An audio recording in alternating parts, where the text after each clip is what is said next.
Without wasting time, I will be inviting Sai Harinath to the needful. But before I go into the details, couple of things. I am Dr. Ashish Chauhan, representing Nathan's Learning Forum, as well as Hyderabad Elite Doctors Club. Would request each one of you to join. The discussion today is World Sarcoidosis Day, because we do not, even our doctors do not know a lot about this disease, sarcoidosis. So this is an awareness.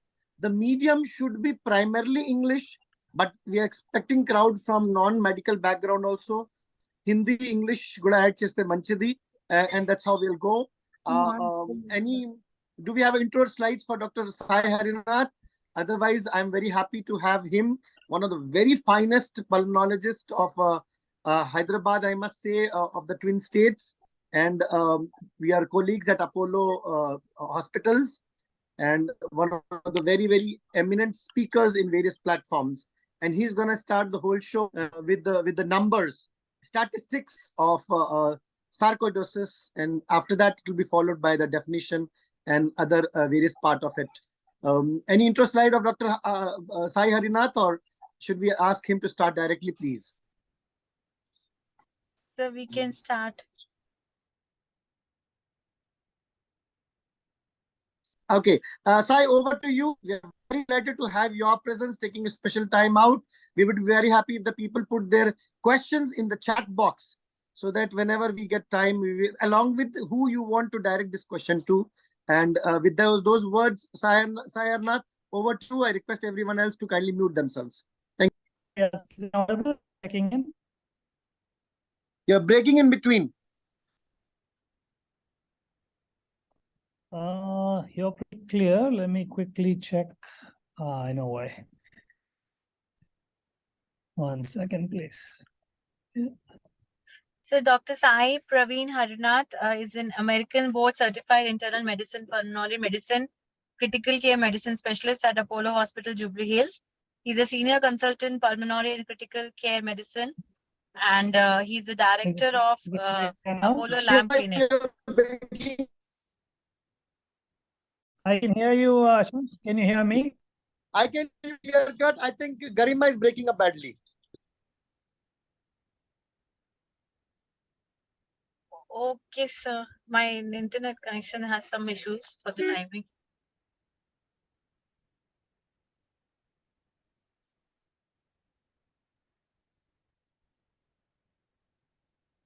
Okay, Sai, can you guys hear me? I'll just intro myself really briefly. Ashish, can you hear me? I can hear you. Your voice is absolutely clear. Sai, please take a go. No Sure, issues. perfect. Really. Hey, thanks everybody for joining in. I'm Sai Harinath, I'm a pulmonary critical care specialist here at Apollo Hospitals. Today happens to be World Sarcoidosis Day, and thank you, Ashish, for taking the initiative to do something about it and actually share information to people. It's not a very common disease, and if you can just see from the numbers, you'll know that it's something that people need to get more aware about. As you know, when you're looking for a needle in a haystack, you need to know that there's a needle. You also need to know how big the haystack is. But you also need to know that you need to look for a needle in the haystack. So the way to put it is that sarcoid is not common. It is a fairly rare disease, but at the same time, it can affect a lot of people. The incidence, we have a 1.4 billion people living in India. So the numbers are actually big in India if you look at the whole picture. If we really look at the statistics, now I totally forgot this is for a general audience, so pardon me if it's a little bit deep for a lot of people, but most of the slides have information which you can look up pretty easily. Now in India, we have very little data, as I'll show you in a few seconds, that really clarifies exactly how much is the incidence of sarcoidosis. We really don't know that much. We think it's very rare. However, there is very good data from the Western world, like most diseases, and there's a concept called incidence. If many of you are binge watching Netflix, you'll know that how many new subscribers per year per population is what's called incidence. And prevalence is incidence into duration for rare events. So really speaking, the incidence of the disease is actually, as you can see in the graphs on the right, in women, in one of the studies called the Nurse Health Study, they found that it was a little bit on the higher side. I would request Hanumantrao Garu to kindly mute. And what happens is that in the Scandinavian countries, it's pretty high. In African American women also, it's very high. So what we have really realized is that the incidence can change with time. And there is one article that came out a few years ago from Karolinska Institute in Sweden, which looked at all the data, and they looked at the information from Taiwan, America, as well as Sweden. And at that time, there was no great Indian data at that time, but I'll show you shortly what's happened. Now, age and gender, generally the peak age of onset, according to this study, is 30 to 55. Older data suggested it could happen much younger, in the 20s to 40s. Women seem to get affected much later than men. In Sweden, for example, men get affected at 45, women at 54. They don't know why. Unusually, a small country called Estonia, it got diagnosed very early. Indian data seems to suggest that it happens early. On the right side, you can see a picture of a very close-up view of what's called the granuloma, which is what happens in sarcoidosis where you get affected. You can get other effects of sarcoid. People who have sarcoidosis, which again, you will hear from all my colleagues very shortly, you can actually get cancer if people get sarcoidosis. And one of the registries showed that the increased risk is about 20%. And the risk seemed to kind of change with time. On the right side, you see a statement I put saying patient volunteers. I put that in because if many of this audience is like a general public, it's very important for some of these rare diseases for patients to participate in research, patients to participate in the registry formation so that you can actually do this. You may not have heard of this, but in India, we actually have some really good registries run by patients. Two examples, the ALS, acute myotrophic, like the rare lung brain disease. There's a lot of patients who have formed a registry and a group to help with a rare disease like that. In lymphangiolymphomatosis, it's LAM disease. I run a center here and in Apollo, and that center has many patients who have gotten together so they can share information. For sarcoid also, we need efforts like that, and doctors like Ashish can guide you with doing something like that. Do people die? Yes, they do. And in Mayo Clinic in Minnesota, they had a study, and what they showed was that the mortality was the same as a general population. However, in certain areas, it is more because of comorbidity. They may have other diseases increasing the risk. Females die more often than men, and the risk is actually 3.6 deaths per million. And on the right side, I just put a formula which people are interested can look up, which kind of compares the death in the study group versus the general population. Overall, it seems to be about the same. For the risk factors, there is good correlation. People are obese. There's a 40 to 70% increase in risk. Surprisingly, shockingly to me also, smoking seems to decrease the risk. Not that anybody should start smoking, but it's just a correlation that people who smoke seem to have a lower risk. We don't know why. However, the risk for other diseases goes up, so smoking is not a solution for preventing sarcoid.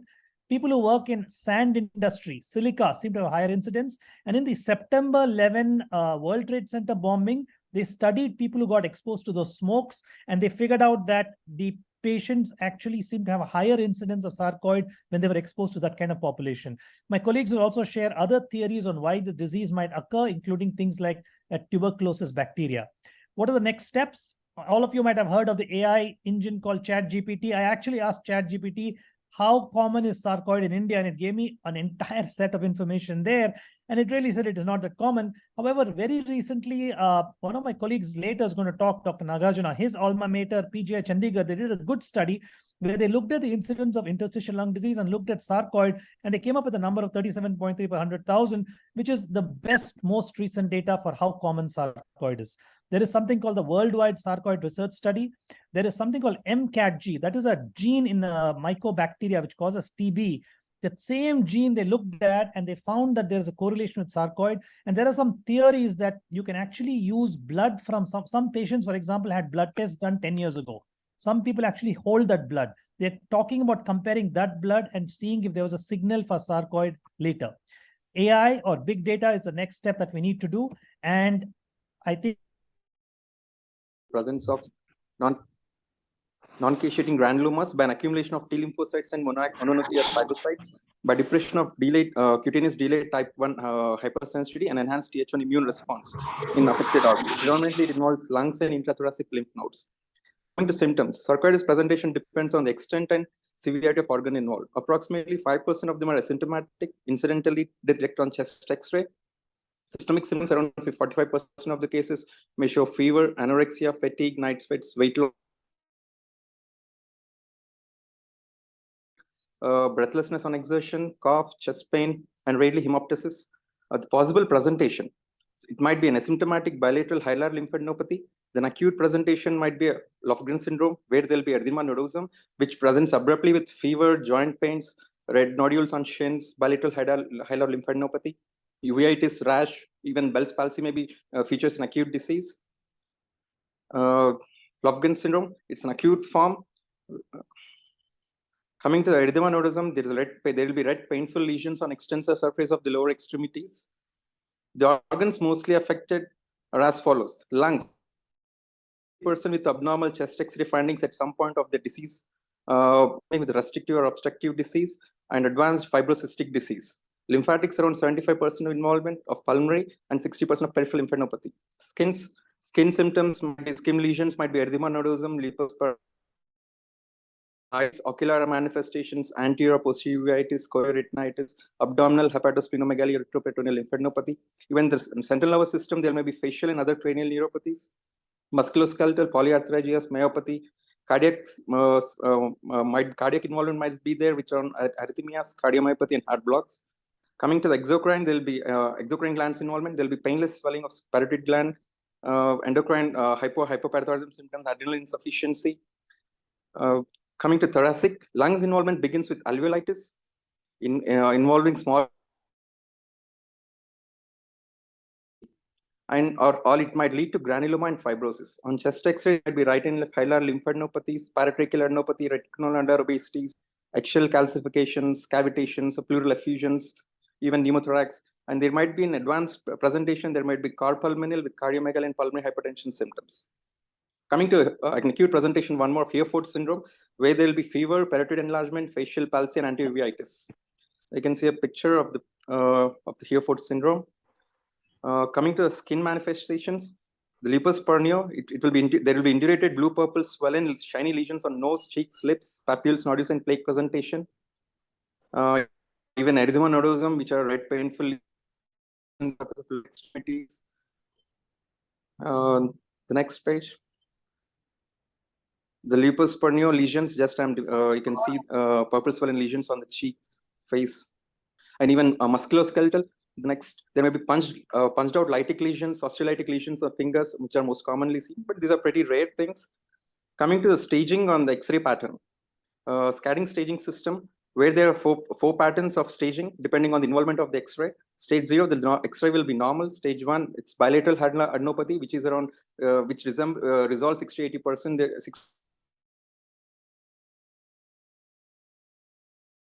Infiltrates. Stage 3, only parenchymal infiltrates diffuse. The stage 4 is an advanced fibrosis. With just an X-ray presentation showing the various stages. The one is about just hilar adenopathy with infiltrates, and the last one with elevate, you can see advanced fibrosis.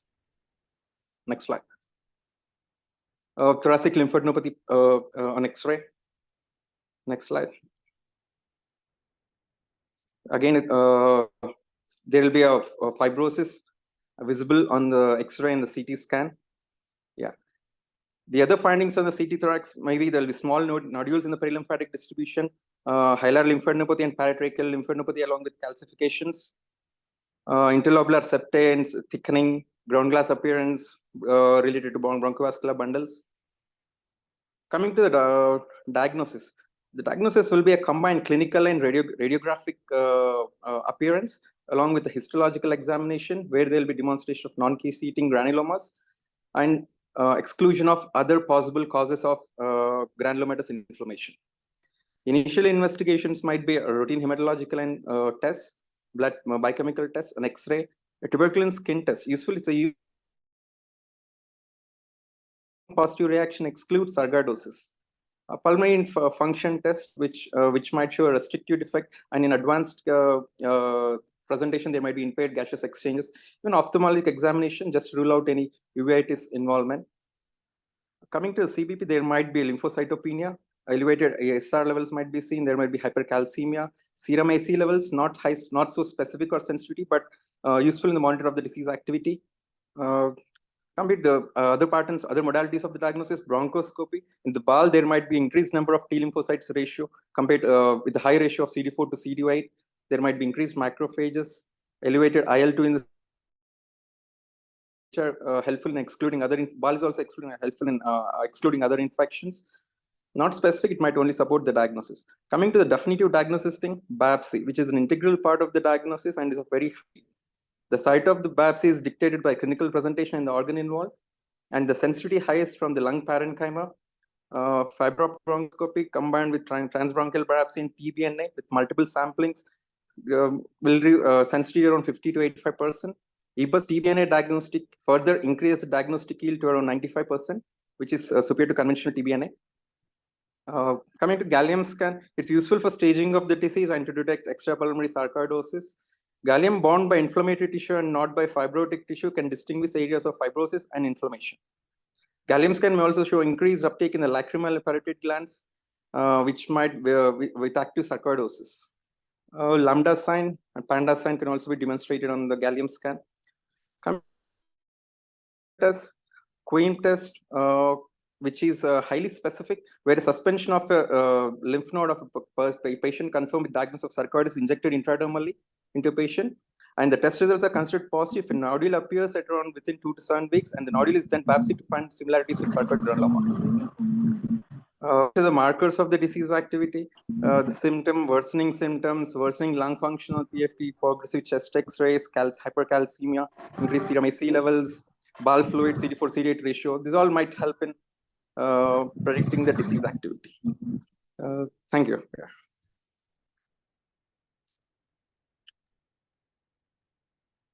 That was a fantastic presentation by Dinesh. We have one of the very dynamic gentlemen, Dr. Amit, amongst us. He's from the liver transplantation team of Apollo Jubilee Hills.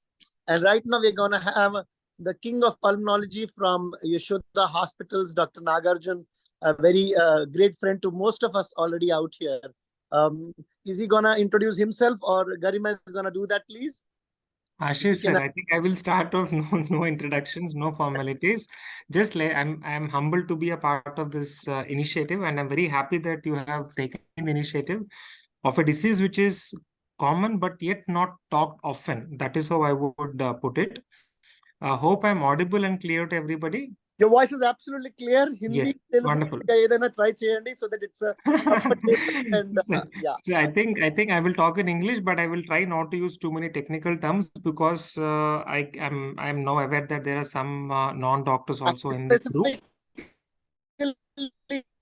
We doctors, again, we know less because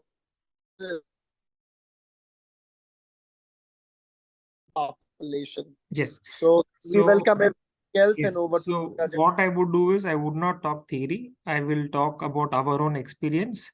So as Sai has said that some of the common myths which we hear from not only public but also from the doctors is that sarcoidosis is uncommon. So this sarcoidosis is not common in India as a myth. So sarcoidosis is a disease which is just that we don't diagnose it. It is there everywhere. And the second thing is granulomas. Dr. Dinesh has said diagnose granuloma is something which has to be there on a biopsy to confirm sarcoidosis. But the problem in India is that we are a TB endemic country. So most of us feel that whenever the granuloma, it is tuberculosis. So that again is a myth. So not all granulomas tuberculosis. This is the very important thing which I want to say today. Now, this I think Dinesh also has said, but how we go about diagnosing sarcoidosis is first the person should have a presentation which is compatible of sarcoid. Again, this is a very great thing because sarcoid is a great mimicker. You can have a lot of presentations. I think somebody has to keep their thing on mute. Somebody was recently joined. Thank you. That is the first thing. It has to be a clinico-radiological presentation. Second is granulomas. You have to take a biopsy, prove granuloma. And then three, very important is it's a diagnosis of exclusion. So you have to rule out other causes like tuberculosis. In India, TB is the most important thing which has to be ruled out before we can label somebody as sarcoid. So this is one of our students who has almost 5 years ago, and the same numbers continue even today. So roughly on an average, in a year, we diagnosed around 50 to 100 patients with sarcoidosis. So that year we had 54 cases. So how do people present? If you see here, the commonest age as sarcoidosis is uncommon in young children, it's uncommon in very elderly women, elderly people. So it is usually a disease of the middle age, somewhere between 30 to 60 is where I would put most of my people to be in. How do people present? Lung is the most common organ which is involved, but sarcoid can involve every organ from the brain to the musculoskeletal system. So any organ can get affected. Lung is the commonest thing. So most of people who come to us come with cough, breathlessness. These are very non-specific symptoms. Fever, weight loss, appetite loss, which are the common symptoms of TB, are less common in sarcoid.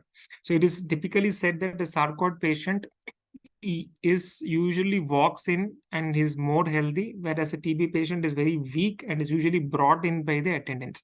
So this is one differentiator from sarcoid and TB. Sarcoid people are more well preserved and have less constitutional symptoms. So less fever, less weight loss, less appetite loss, but there is no one thing which will differentiate sarcoid from tuberculosis. So in that year of the 54 patients, if you look at it, by the time we diagnosed as sarcoid, 1/4 of them were already given a label of TB. So this happens everywhere in our country. So most of our sarcoids are mislabeled as tuberculosis. Why? Because they have a similar clinical radiological presentation. Subtle differences are there. For example, if you have a person with lymph nodes, TB can have asymmetrical, so more on one side. Sarcoid usually has symmetrical on both sides. TB lymph nodes can have central necrosis. Sarcoidosis are more homogeneous. But there is, again, I'll say there is no absolute differentiator. Similarly, on CT, if the type of nodules can help, TB will have more of centilobular nodule, sarcoid will have more of perilymphatic nodules. If you have a cavity, pleural effusion, pericardial effusion, that again favors tuberculosis, but there are subtle differences, yes. Then granulomas, all granulomas are labeled as TB. That is the reason some of our patients were mislabeled as tuberculosis. So what is the algorithm we follow? When a person comes to us with a probable sarcoid, that we probably think it is sarcoid or tuberculosis, then you do a biopsy. It can be any biopsy. It can be a skin biopsy. It can be a lung biopsy. It can be a node biopsy. It can be an abdominal node biopsy, any biopsy. You find granulomas. So again, very important thing is pathologists cannot differentiate TB from sarcoid. Don't ask the pathologist what the diagnosis is. It's you, clinician, who will put everything together, the clinical picture, radiological picture, and the pathologic picture, and then decide what it is, and microbiology. So once you have granulomas, again, necrotic granulomas more towards tuberculosis, non-necrotic more towards sarcoid. But TB can have non-necrotic granulomas. Sarcoid rarely can have necrotic granulomas. So on pathology, you cannot differentiate absolutely. Most important thing in India is microbiology. Always send for all these things: AFB smear, gene expert, MTB culture, and MAN2. MAN2, in this one particular indication, I would use it. So if all 4 are negative, the person has granulomas and a clinical picture of sarcoid, yes, he has sarcoid. Suppose if a person has non-necrotic granulomas, but expert is positive, then you would still call it as tuberculosis. So if all 4, any one of these 4 is positive, we would still call him tuberculosis. If all 4 are negative, he would be called as sarcoidosis. This is a very gross algorithm which we usually follow at our center. Now, again, some more myths about sarcoidosis is hypercalcemia. Everybody has hypercalcemia. If calcium is high, then it is sarcoid. Not true. Here also, if you can see, only 25% of them had hypercalcemia. If you do urinary calcium, probably a bit more will have urinary calcemia. Then ACE level, again, a test which is very often prescribed. High ACE levels, sarcoid, low ACE levels, no sarcoid, it is not correct. So even majority of sarcoid patients, active sarcoid, will have normal ACE levels. If you can see it, say 60% are normal ACE levels. So this is just in brief about how they present. Now treatment, whenever a person comes to us with sarcoid, what all you should do? Some things you have to screen, you have to look for the eyes, you look for the calcium, get an ECG, some baseline investigations. Again, you assess for the lung involvement. Again, for paucity of time, we won't go into all these things. But then one slide about the treatment. What is the treatment? Do we have to treat all sarcoids? No, you don't have to treat everybody with sarcoid.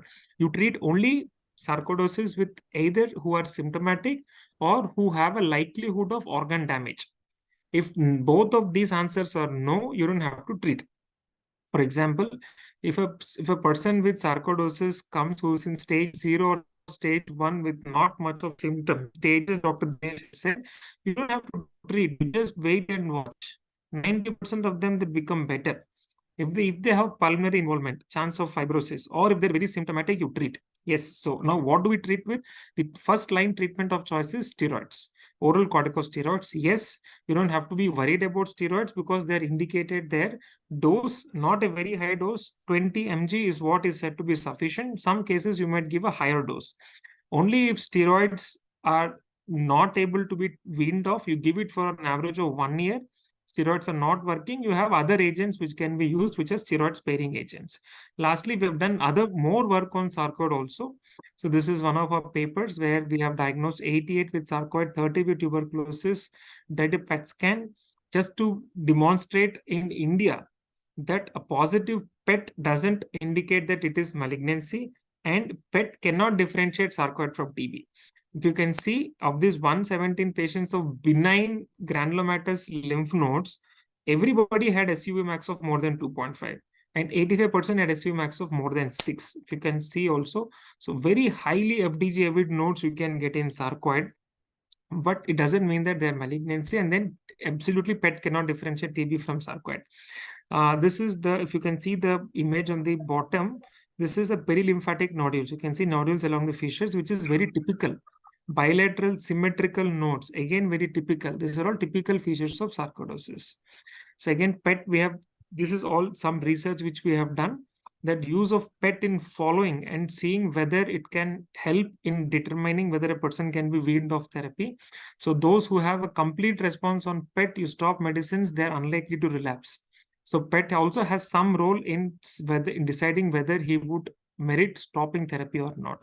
So with this brief thing, I would stop that to say that sarcoidosis is common.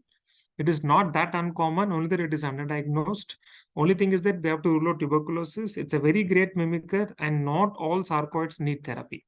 Thank you.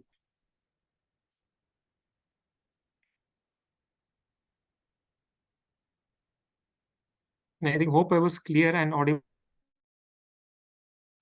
Nagarjun, very wonderful, smooth flow of the discussion. Loved it. I'm very much sure people will be eager to ask the questions, and somebody's already put how did the relapse. Definitely, I would want us to have a Q&A. We can delay it, but I think at this time we should have 1 or 2 Q&A as one of the Marathi warrior, Dr. Tarke, gets ready for his presentation. How do you treat relapse? Would you want to answer, Nagarjun, or anybody else would want to take the question? Sir, normally when a person has a relapse of sarcoid, again, he has to be reinitiated on steroids. That is the first thing. But when a person has a relapse, it is the time you also start him on a steroid sparing agent. So because he would require a longer therapy, and with steroid sparing agent, the maximum data we have is for methotrexate.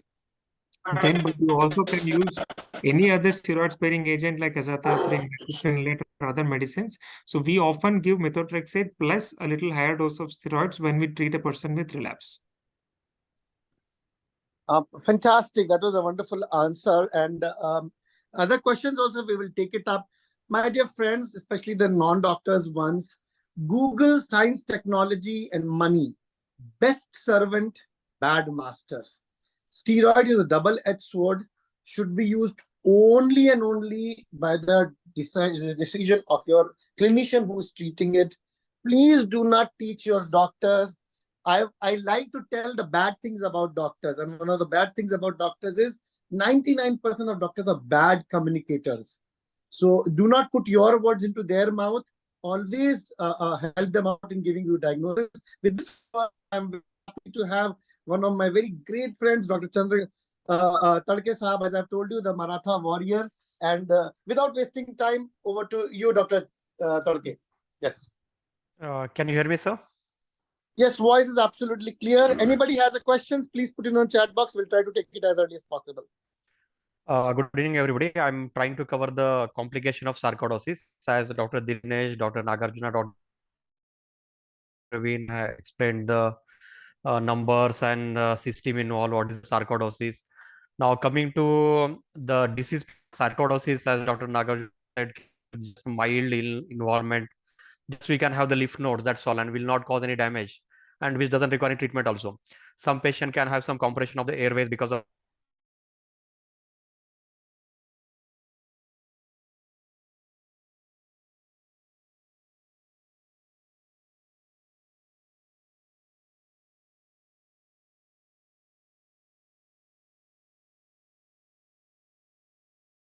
taking the proper treatment, it may lead to some complications and leading to the organ damage.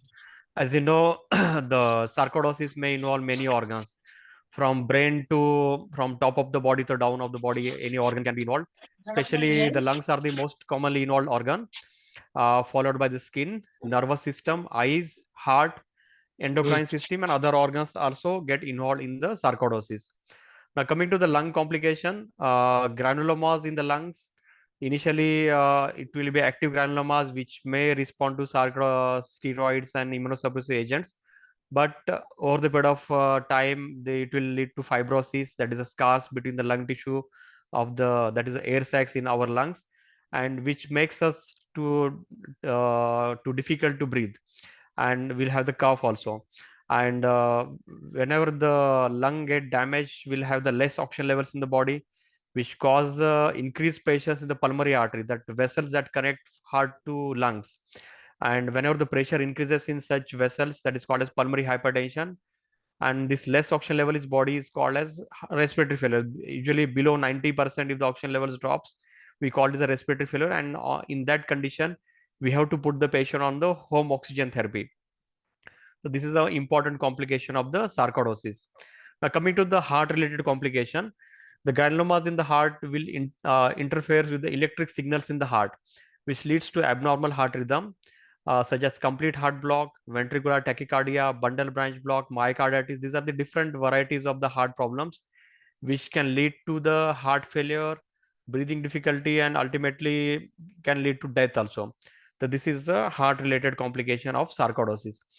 Now, related to skin-related problem usually will not cause much problems and mainly cosmetic reasons, but some patients do get the skin pigmentation, some pain in the nodules, and untreated cases may get the disfiguring lesions, especially over the face, cheek, and ears. So these are the skin complication of sarcoidosis. And this is also one of the most important complication related to eyes, because many patients they go to the ophthalmologist to decrease vision, and they found there are some granulomas in the eyes, especially this iris, that is called as uveitis, and it can the retina also, leading to optic neuropathy, and which can cause blindness also. There are certain other conditions that sarcoidosis can the eyes. These are the cystoid macular edema, cataract, glaucoma. So these are the different eye manifestation which can lead to decreased vision in the eyes. Person can see less, and eventually can lead to blindness if left untreated. And coming to the nervous system, as I discussed previously, Dr. Dinesh also told, it involves the brain and nerves also. This granulomas in the brain can cause weakness in the body, which can cause sensory disturbances, which can cause seizures, fits person can get, cognitive dysfunction, that means some patient can have memory related issues, psychological symptoms such as depression, aphasia, some talking, speaking related problems. They can get the tremors, and it can involve the various nerves, especially facial nerve. If it get involved, we can get the facial paralysis. The deviation of mouth will be there. And the other important involvement is the endocrine organs. There can be additional vitamin D production by the granulomas. It's as Dr. Nagarjuna told, it's seen in the few patients only, but we need to see every patient of sarcoidosis. We have to check the serum calcium level also, because if you are giving the steroids, so in that case we have to supplement with this calcium supplement. But if the patient is already having hypercalcemia, in that case it can cause issues. That's why calcium levels, vitamin D levels, we should check in the patient with the sarcoidosis, so that in necessary cases only we can supplement this. And if there is hypercalcemia, we have to treat for that. And it can involve the other organs such as pituitary, hypothalamus, which can lead to polydipsia. A person will start drinking more water, impairment of thirst, and diabetic insipidus. In that patient may get more urine, more thirst, and it can cause diminished growth, hypofunction of the thyroid glands, our gonads, and adrenal glands. So overall, sarcoidosis affect the various organs in the body. And in brief, I will discuss the short in 2 slides, the therapy-related side effects also. We give the commonly steroids. The steroids can cause HPA suppression, increased sugar levels in the body, muscle weakness, growth retardations, fractures, bone weakness, and psychiatric disturbances, impaired wound healing, sodium water retention, blood pressure, glaucoma. That is the reason, miss, with consultation of your physician or pulmonologist, we should take the steroids. And coming to the other immunosuppressants such as methotrexate, azathioprine, cyclophosphamide, these are the immunosuppression steroid sparing agents. These also can cause some gastritis, some liver and kidney related dysfunction, mucositis. So these are the various side effects. And coming to the treatment related complication, other such as aspergilloma. Some patients with the chronic fibrocavitary sarcoidosis, they can get the aspergilloma, that is fungal balls in the lungs. They can get the blood in the phlegm. In that case, we have to treat with the antifungal antibiotics such as itraconazole, voriconazole. For bone weakness, we need to treat with the calcium and vitamin D supplements. For respiratory insufficiency, we have to treat with the oxygen and pulmonary rehabilitation, that breathing exercises. And if the lung gets damaged, we need to have the options of the oxygen therapy and sometimes rarely BiPAP, that might help. And last option with the lung transplant, our senior pulmonologist Dr. Chaitanya ma'am is going to speak on that. With this, I will conclude here. Thank you.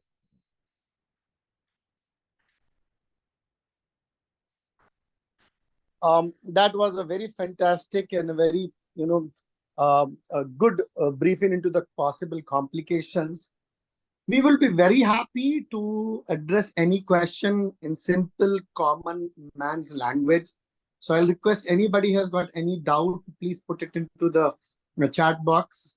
And as all the organs are involved, kidney, heart, GI, I hope Shashidhar sir is ready. One of the very leading, nephrologist of the Twin Cities. Which hospital he doesn't cover is a question. Dr. Shashidhar, are you there? And before I invite him to speak, I would be very happy to ask the gastrosurgeon. Dr. Amit BL is here with us. He's from the liver transplant team. Dr. Amit, welcome. Please unmute yourself. And what about the gastro involvement in sarcoidosis? Would you want to tell our audience, please? Thank you. Hi, hello everybody. Thanks, Ashish sir. So this has been a wonderful platform, I must say, on World Sarcoidosis. This initiative, whatever that has been started, it must really be commendable and should be well appreciated. And thanks to all the wonderful presenters and speakers presenting on such a rare condition, which we as a GA surgeon come across this condition quite rarely. And I had a lot to learn today, in fact.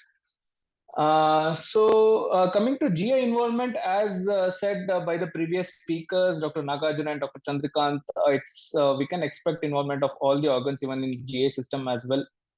The most frequently involved organs are liver, spleen, and the bowel.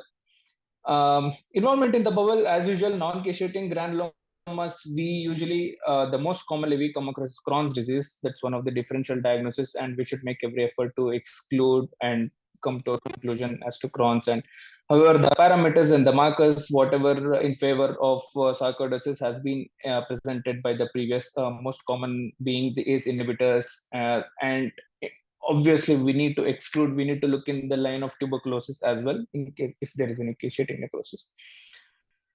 And the most frequently involved organ is liver.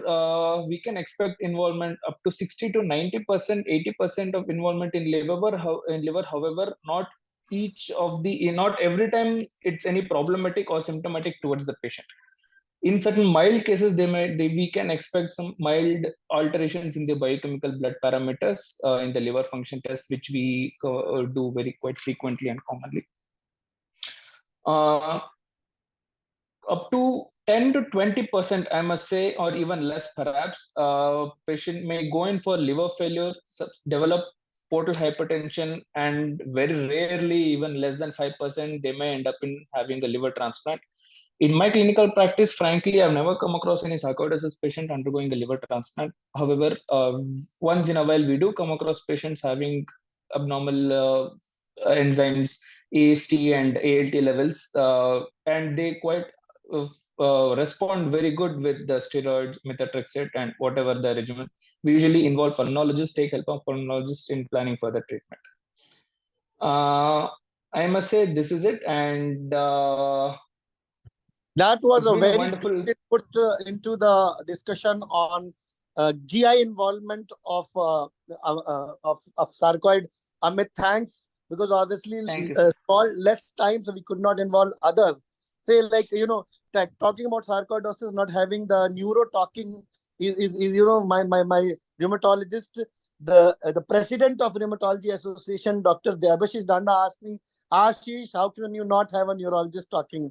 So probably I will take few words from Prashant, one of the very leading, pediatric neurologist who actually does a wonderful work in autism. But that we will take it after Chaitanya's talk. Dr. Chaitanya is here right from the land which we all would want to go, Canada. I say the land of Punjabis because that's what she's going to say it out. She will realize that Punjabi is needed more there than the Telugu. And she's there for doing the lung transplantation fellowship. And I'm very happy to invite our very beloved friend to most of us, and Dr. Chaitanya amongst us. Chaitanya, over to you, please. Yeah, thank you, Dr. Ashish. It's my pleasure to be part of this awareness program, and I'm really happy that you are having this persistent efforts in spreading the awareness among rare diseases. So today, a brief talk on lung transplantation and the very rare disease like pulmonary sarcoidosis. But as Dr. Nagarjuna told, it's not very rare. We are missing it most oftenly. But do lung transplantation have a role in sarcoidosis? Yes. So when all the medical options gets exhausted, then definitely there is a still hope for sarcoidosis patients. As it was discussed previously, more than 90% of sarcoidosis have lung involvement, but 80 to 90% respond to the treatment. Steroids are the primary thing and the immunomodulatory agents. But if patients are not improving with immunomodulatory agents or with steroids, and if the patient have extensive fibrosis or with severe pulmonary artery hypertension or traction bronchiectasis and all sorts of end-stage lung disease, then we should consider opting for lung transplantation.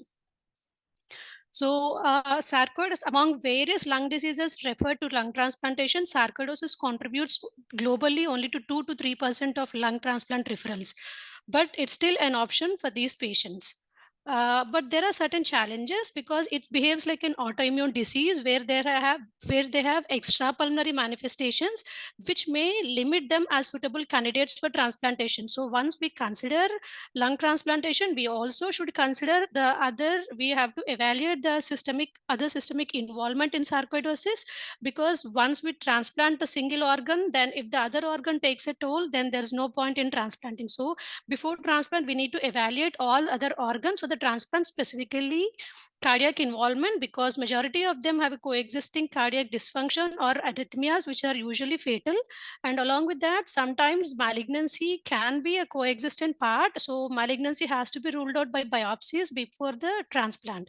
And the ISHLT is a body which gives guidelines for various diseases for transplant. So it includes sarcoidosis under interstitial lung diseases.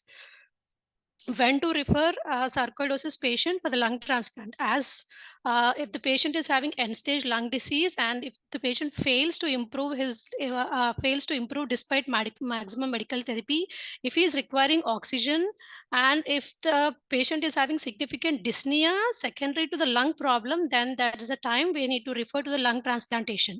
So, but when we are treating a patient, when a patient is already on oxygen, or if the patient is having any functional limitation because of lung problem, and then the patient reaches the fibrocystic stage of sarcoidosis, at that time we need to have a thought for referring.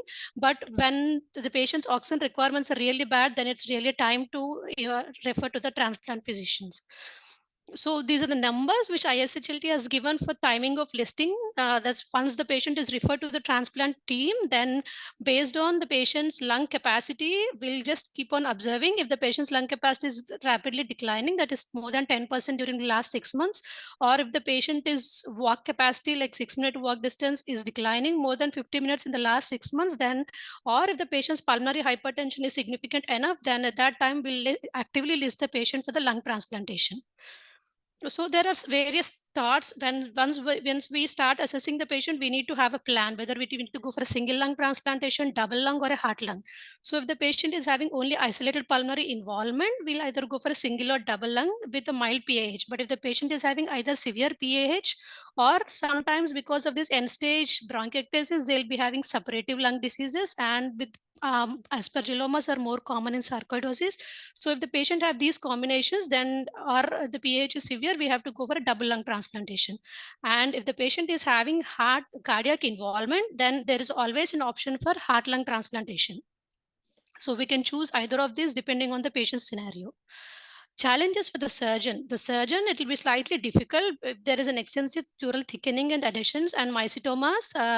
And second one is because of bulky hilar adenopathy and perihilar fibrosis, the mediastinal dissection will be a bit difficult. And if a PAH is severe, there will be some sort of increased bleeding tendencies. So these are few challenging cases, but majority of them will be easily dealt with. Like the surgical challenges are similar to the other interstitial lung diseases. And majority of us have a question, okay, we have referred a patient for the transplant and what are the outcomes? And though the numbers are low, it has been evaluated over the past few years, like 20 years, and sarcoidosis transplantation has been proved to have similar outcomes as compared to other lung transplant, other ILDs, like it's a median survival of 6.9 years. And only tricky thing about sarcoidosis is that there is a recurrence of sarcoidosis in the transplanted lung in 30% of cases, which is a slightly huge number compared to others.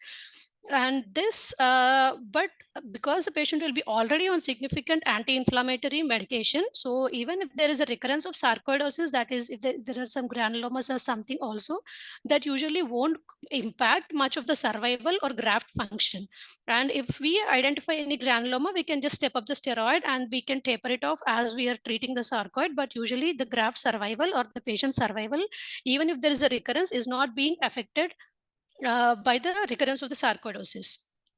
So this is the latest data on lung transplantation for sarcoidosis, which was published in 2021 ERJ. The data, it's taken between 2006 and 2019, where 1112 patients have been studied. So median age was 52 years, and post-transplant survival rates were 1, 3, and 5 years. So at 1, 3, and 5 years are very good, reasonably good, like 86%, 76%, and 69% respectively, which in par with other interstitial lung diseases. And the main factors associated with worse survival were like older age and extensive preoperative lung fibrosis or severe deconditioning before the transplant. So there is always an option of replacing the sarcoid lung with a normal lung if the patient is referred in a timely manner. Thank you.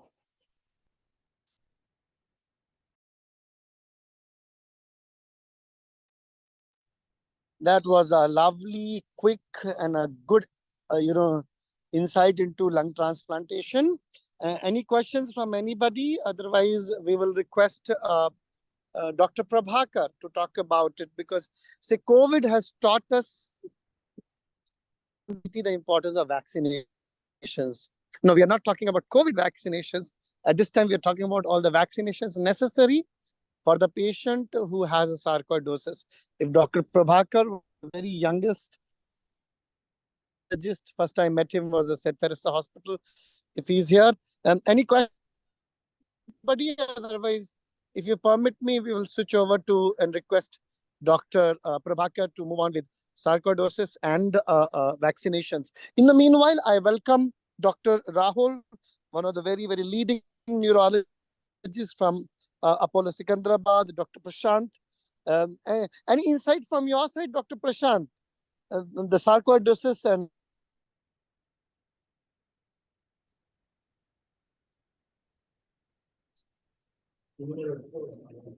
Sir, the PPT.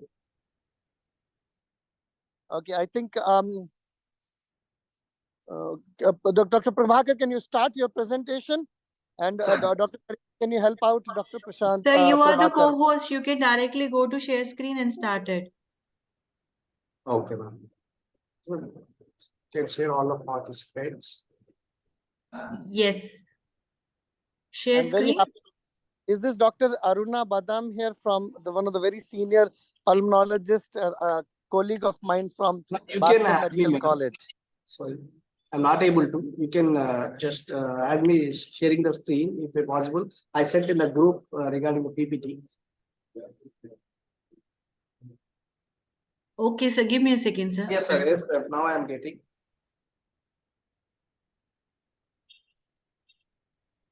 We're very happy to have amongst us Dr. Shashidhar joining, who was busy. Otherwise, he was supposed to talk about the sarcoidosis and kidney involvement. Prabhakar, are we ready? Can we start from your side, please? Yes, sir. Now I am opening my PPT. Okay.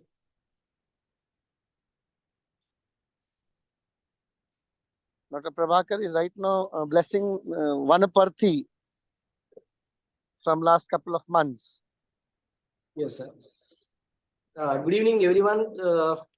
Thank you for the opportunity, Ashish sir, and my dear senior pulmonology colleagues. Everyone, I am saying very thank you for this opportunity. First of all, for this awareness day, as everyone discussing, it is a rare disease, but rightly said by the Dr. Nagarjuna sir, it is a common disease. After the proper diagnosing era has came into diagnosis by using the more interventional tools in the pulmonology. With this, I am going to talk about my presentation of sarcoidosis and vaccination. The disease per se doesn't require any vaccination for controlling or treating the disease, but the complications associated with the disease, like any infections, most commonly occur because of immunocompromisation, will require the vaccination support to control the disease severity related to the infections. But special consideration for vaccination should be taken regarding the use of immunosuppressive therapy and the type of vaccination we are using. Before starting the vaccination, whether it is killed vaccines or live vaccines, we should take special care before starting the vaccinations. All the patients before starting, we should screen for the vaccination status before going to treat the sarcoidosis treatment, whether he is taken any vaccinations regarding the infection control or not. So if not taken, what kind of immunosuppressive therapy we are going to plan for him? Only steroids or combination of disease modifying steroid agents or any biologics like TNF-alpha inhibitors and all those things. Based on that, we can be deciding to go for the vaccinations. So for the proper immune response to get by a patient with the vaccination, at least we should give 2 weeks before the immunosuppressive therapy.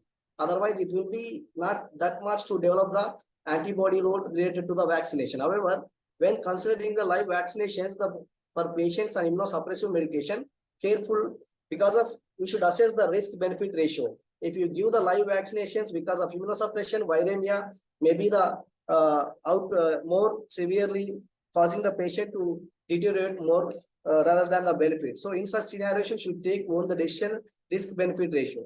If possible, in such scenarios, immunosuppressive therapy should be held for a period of 2 to 4 weeks. After that, we should go for the administration of live vaccinations, followed by look for the viral load of that virus related. Based on that, you can go for the vaccination.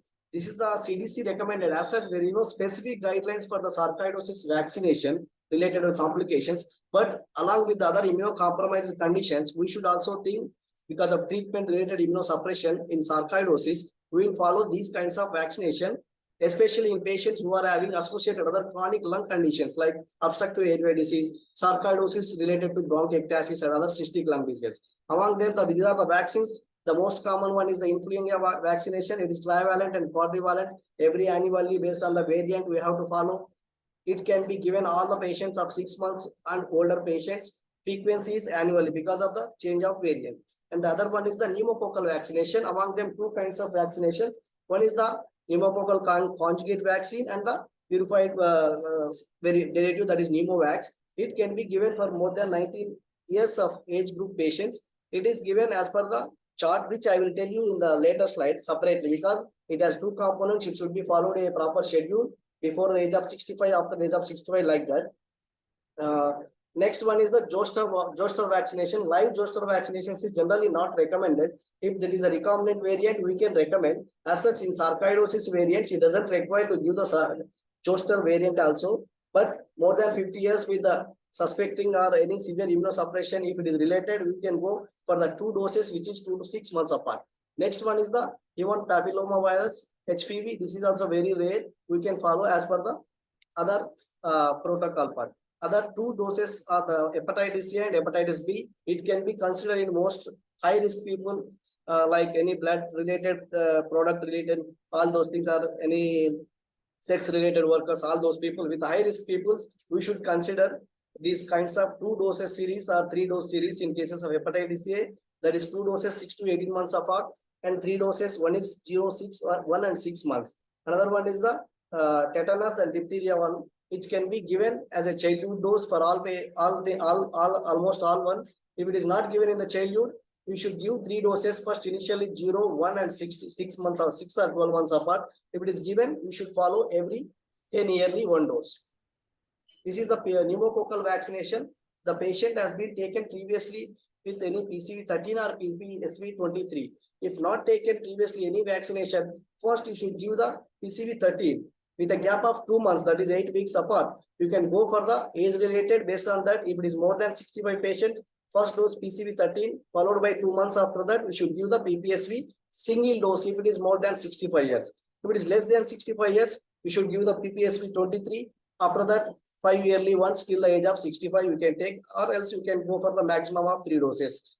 If it is received already PCV13 previously, directly you can go for the PPSV 23. That is again based on the age which I have discussed already. If it is received reversely, like PPSV 23 before the age of 23, before the age of 65, but not received any PCV 13, then we should think how many doses of PPSV has been taken. If he has taken only 1 dose, which is more than 1 year later, then you go directly PCV 13. That is main intention you should remember here is that if he has been taken PPSV 23 with a gap of more than 1 year later, you can go directly for the PCV 13.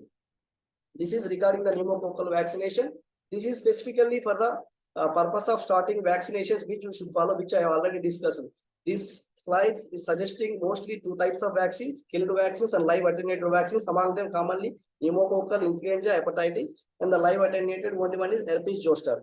Almost all, before initiating therapy, at least 2 weeks prior, we should give these kinds of vaccinations in almost all kinds of cases. It may be live or killed vaccine. Before starting therapy, you can go ahead. If this patient is already on therapy or therapy-related immunosuppression causing the patient infections, then you should think to change the criteria. That is especially in cases of live attenuated as vaccinations, those who are on combination therapy or TNF alpha blockers, then you should not recommend immediately live vaccines. You should give all the other killed vaccines. Only thing is you should remember about the live attenuated vaccines. Before the last one, regarding the COVID-19 vaccination in COVID-19 sarcoidosis patient, at the few case reports which I have read to the literature suggesting that COVID-19 vaccination, especially some mRNA vaccines, will cause the sarcoid-like reaction. It is not the one thing which is due to the disease per se. If you give the vaccination for some other like COVID-19 purpose, it has been caused some sarcoid-like reaction in patients, and that is leading to the multi-system sarcoidosis involvement also. Deadly, some few case reports has been noted. That is the one thing which I came across the literature. So the overall conclusion from my side is the infection prevention and the vaccination in patients with sarcoidosis is the very crucial importance to prevent the disease progression and not to lead to the end stage sarcoidosis. Vaccination status should be evaluated in the initial patient workup only. It requires more data to large-scale epidemiological studies in regarding to the prevalence of the various infections in sarcoidosis and the role of other prophylactic therapy or vaccination status in preventing such infections. These are my references. Thank you, sir. Thank you all.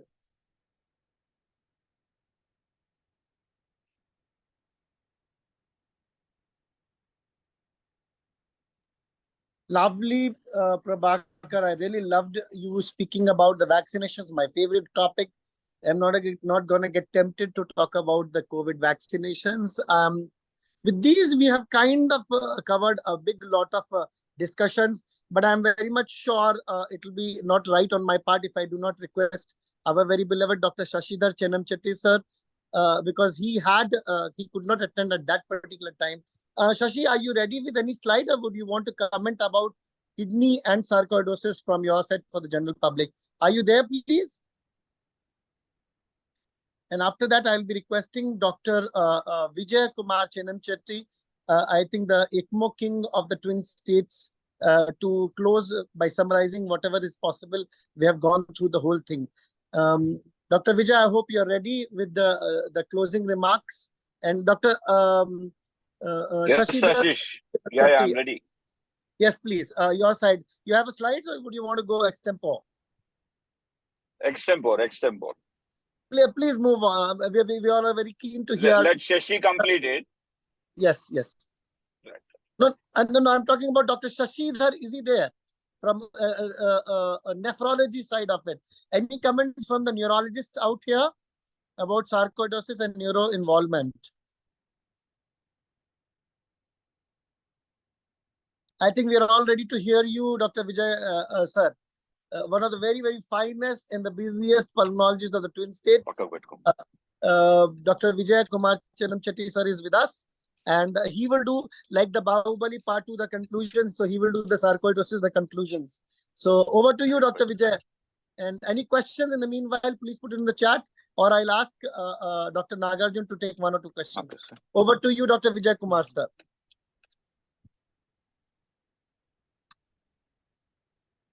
Ashish bhai, it's indeed a fantastic session.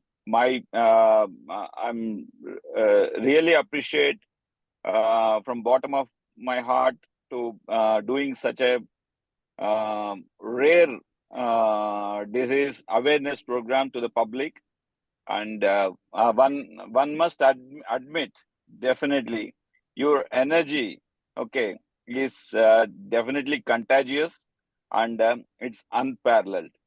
So to conclude, many of my colleagues, friends, they have spoken very nicely. So we must remember that it is a multi-organ disease, and so it affects, though most commonly lungs, but it can affect any system, particularly nervous system, musculoskeletal system, lymph glands, and skin, liver, spleen, heart, and brain and kidneys. So what is very important to understand is early identification plays a very, very crucial role in diagnosis, and tissue diagnosis very, very important.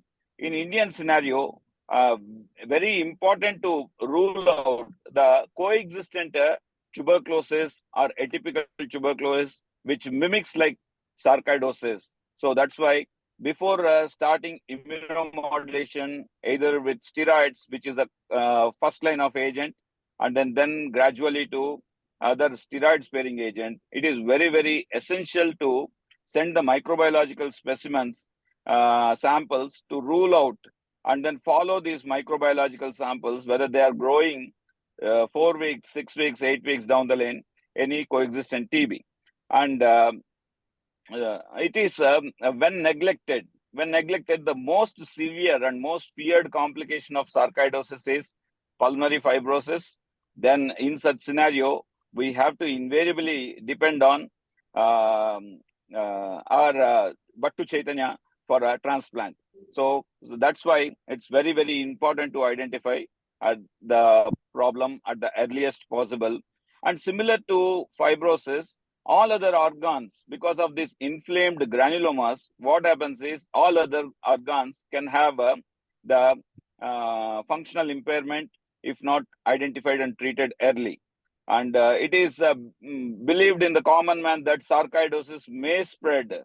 It may be contagious, but it is not so. It is absolutely myth.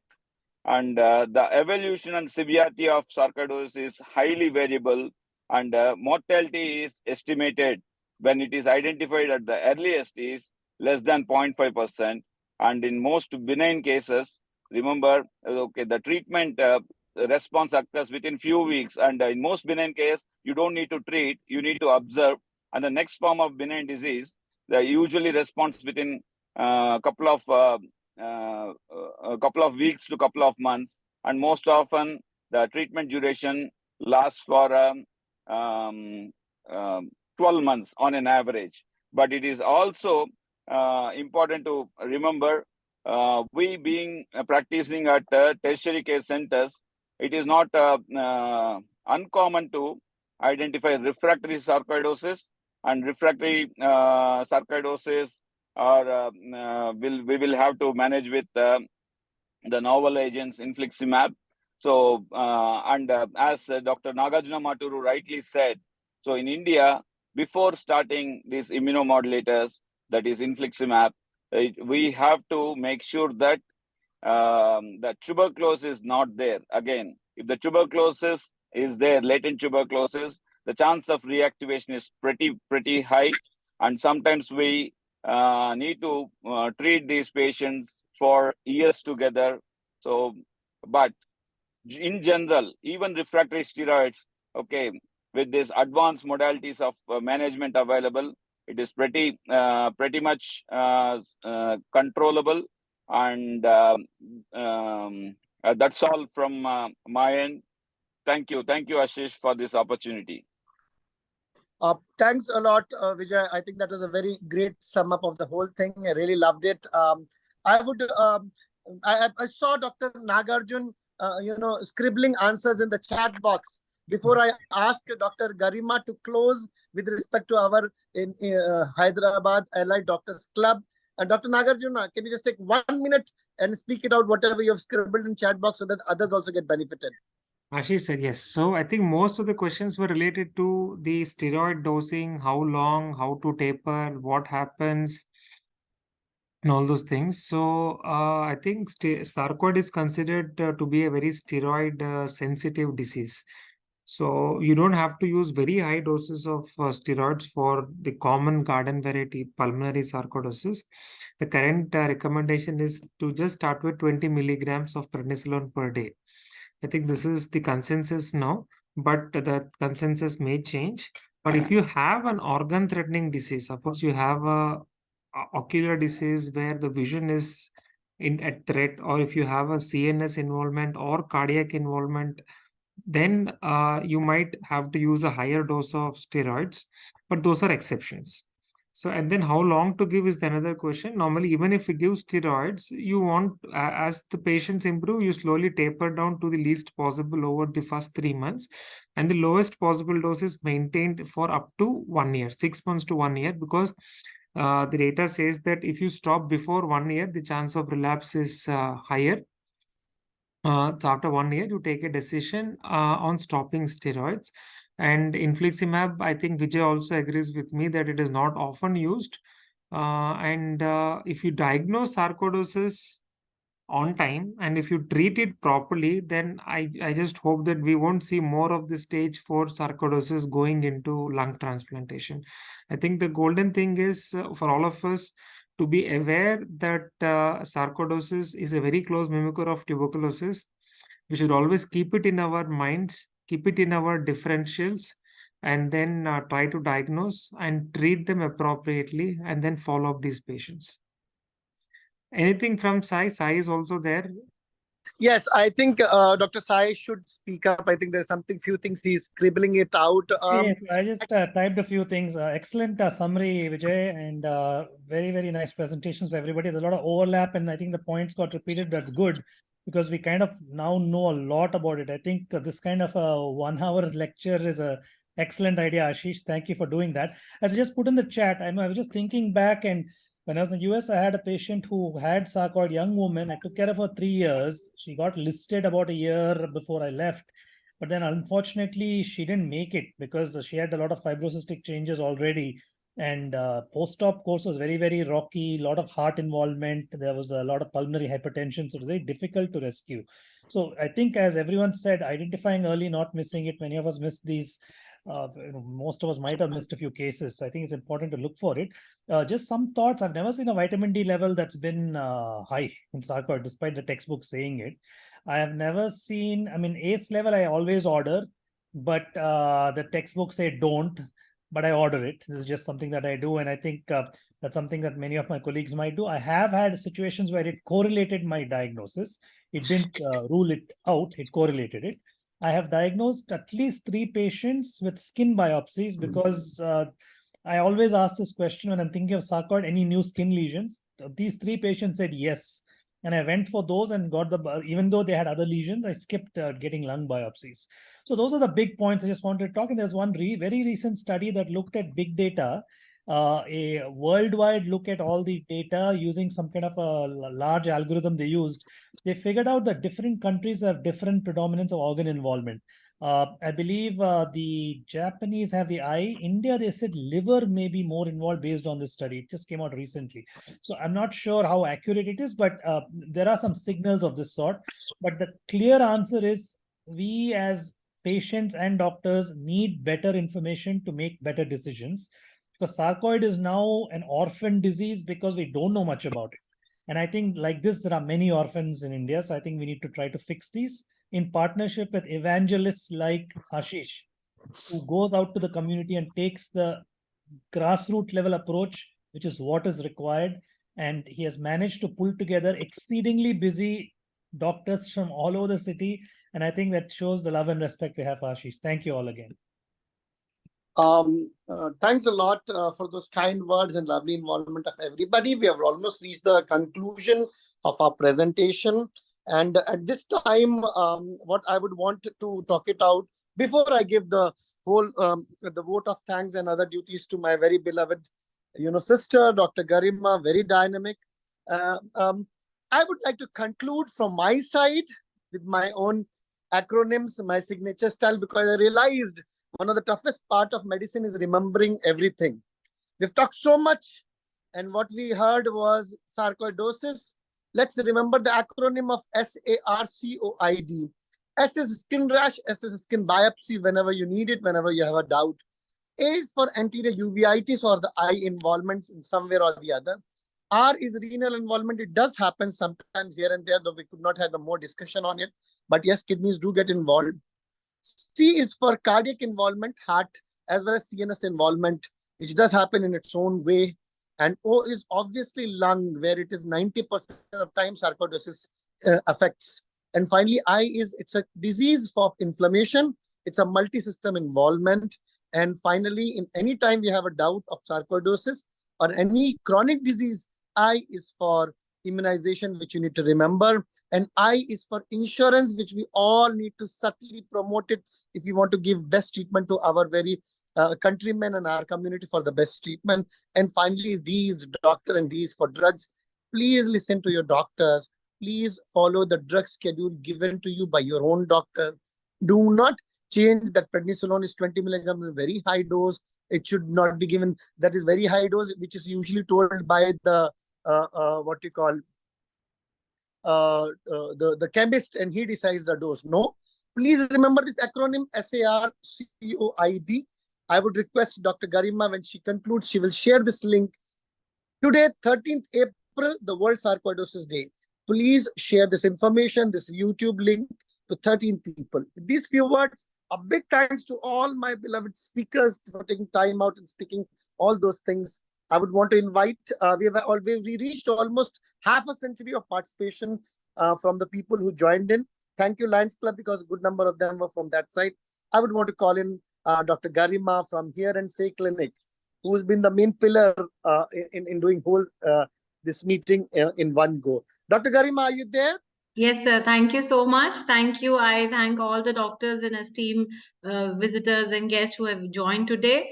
We from Doctors Hyderabad, Elite Doctors, your passion, your health is our passion. So we are part of this group, and any doctor who would like to give time to the social work, vaccine camps, medical camps, blood donation camps, awareness talks, walks, and teaching the poor and destitute, do join us. From Nathan's Learning Foundation, People Beyond Limits Foundation, and Here and Say Clinic, we would like to thank you all. In a half an hour, the link will be uploaded and shared with you. Thank you so much. You are on mute. Ashish sir, you are on mute. Can everybody please put on the video? We would want everybody to take a screenshot. Dr. Garima, can you do it? Or if everybody can put on their video just for one go, so that we can remember the smiling Sure, face. sir. As soon as everybody's video is up, I'll take the screenshot, sir. The person from Redmi should do that. Yes, thanks, Dinesh. He's going for his party time to Macau. I know that very well. And he's taking Chandrika Talke along with him. A big warm welcome to Dr. Harini ma'am. So you can also join for the party then. I'm not as you are. Dr. Vijay Kumar Chinanjati, can I request you to put on your video for a minute so we can take the pics? Dr. Aruna ma'am, one of the very senior pulmonologists from Bhaskar Medical College and a great friend of mine. I request everybody to kindly put on the video just for once so that we can have a pic of all together. Thank you. Dr. Garima, thank you. Thanks a lot, and a big hug to each one of you for making this program being successful. Is Dr. Satish is there? I missed him out because I didn't hear. Dr. Satish sir from Apollo Hospital. I think yes. A big thanks and bye-bye to everybody. Thank you. Thanks a lot for joining. We'll see you. Thanks, sir. Bye. Thank you. Bye, sir.